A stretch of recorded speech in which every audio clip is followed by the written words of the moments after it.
Hi guys, welcome to my YouTube lang. For today's video, simple lang. Tuturuan ko kayo how to use Marco Pay. So ano pang hinintay natin? Let's go!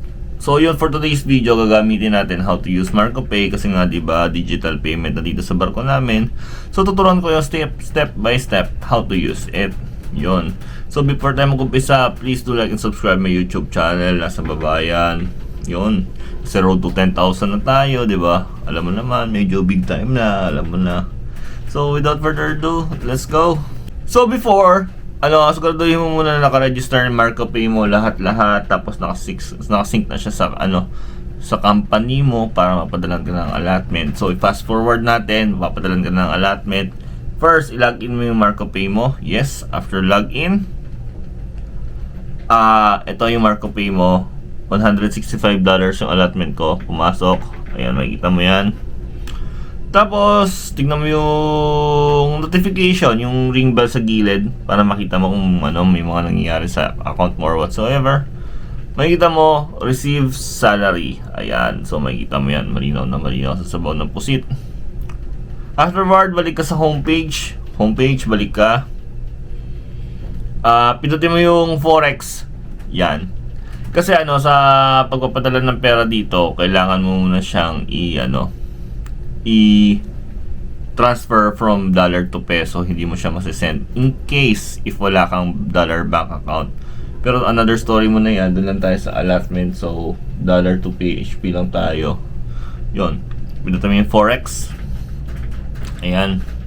So 165 ko, ilalagay ko lahat amount converted. 165 magiging 9,000 plus na siya. Ayan. So at the moment, meron siyang exchange rate na 55.64. Habang ginagawa ko itong video na to, ang closing ng stock market is 55.84. So 20 cents ang baba niya. Siyempre, kailangan nila tumubo. So that's the equivalent. Kung masaya ka na dyan, ayun yung presyo, nasa baba na, you have to press continue. Kasi yung talagang details niya, kung re-reviewin mo muna yung details niya, ayan yun. Afterward, you're gonna put your PIN. If you put your PIN afterward, ayan na.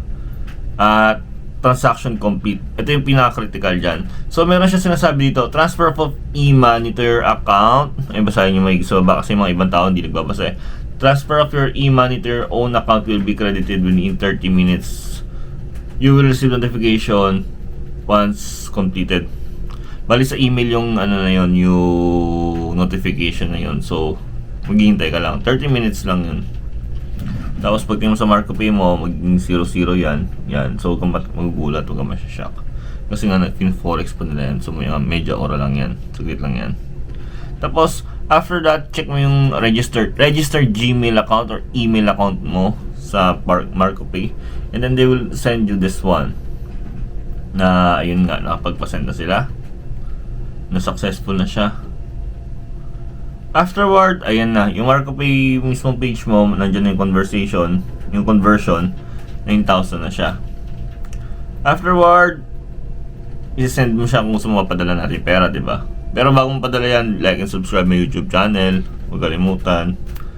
Yan, continuous natin. Yung pinatid mo itong money transfer. Pagkapindot mo ng money transfer, ayan na, mamimili ka ng mga option. Ayun mga option, e-wallet, PHP wallet or USD wallet. At the moment, nasa PHP na yung pera natin. So papadala ko sa click the PHP wallet. So ang option niya is send e-money, bank transfer, send to e-wallet or cash to pick up. Yung e-money is yung Marco Pay to Marco Pay yan. Send to bank, yung bank ko muna naka-register sa mo. Tapos yung e-wallet, yung mga Gcash and Paymaya. So, send to bank account tayo kasi yung naka-register. If naka-register yung Marco Pay mo, ay yung bank account mo sa Marco Pay mo, nasa shortcut siya. So, sa pinakataas na siya. So, i-click mo lang yon. Kung wala pa naman, yung mamimili ka sa baba. So, walang problema. So, yun. Siguraduhin mo na tama yung yung 12 digits mo.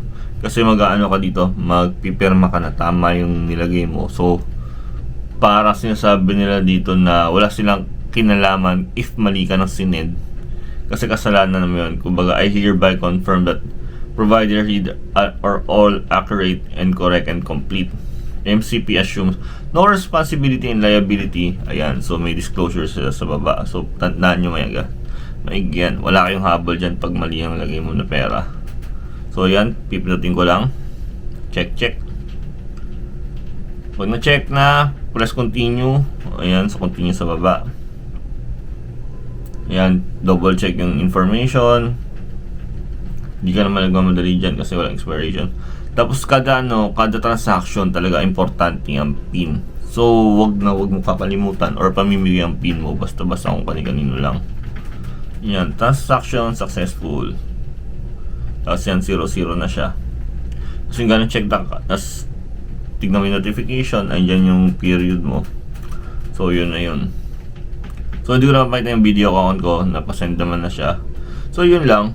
Para sa akin itong Marco Pay napakadali. Medyo dali lang siya magpadala kasi nga sabi nga ng mga iba, based on experience ng iba, gabi daw na talaga nagpapasend ng money siya. So, aabutin na siyam-siyam. Pero okay na rin yan, di ba? Digital money tayo kasi kagaya ko, magta-travel ako ng ibang bansa. Ayoko na may sukli, may mga sukli-sukli dyan. Tsaka lahat naman kaskas na. So, alam ko sa umpisa mahirap.